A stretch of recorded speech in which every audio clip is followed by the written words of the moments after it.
Newsreel. Real news, real quick. Furious parents are blasting President Joe Biden's proposed Title IX regulations, which would redefine the word sex under federal law and allow transgender students to compete in women's sports and use women's locker rooms as bathrooms in schools nationwide.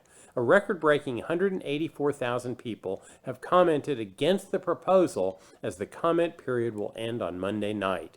Former President Donald Trump on Monday urged federal judge Eileen Cannon to keep in place her order that blocked the Justice Department and FBI from continuing their criminal investigation into the alleged government records stashed in the basement of his Mar-a-Lago estate. Trump's attorneys wrote, quote, "In what at its core is a document storage dispute that has spiraled out of control, the government wrongfully seeks to criminalize the possession by the 45th president of his own presidential and personal records," unquote.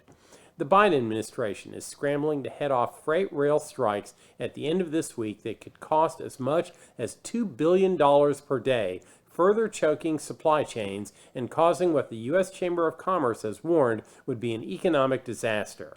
As of Sunday, 8 of 12 unions had reached tentative deals, but those agreements do not include some of the biggest unions and more than half of 115,000 workers involved in talks.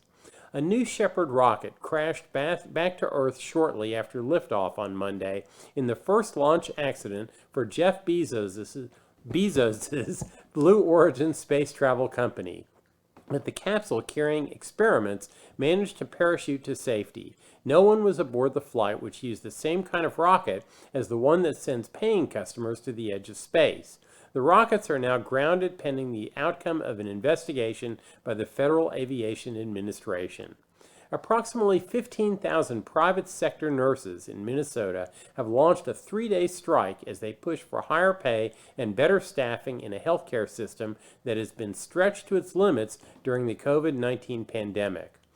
Many tens of thousands of commenters on social media are calling for the deportation of HBO host John Oliver after he spent his entire half-hour show last week tonight on Sunday evening ripping into producer Dick Wolf and his popular television show Law & Order.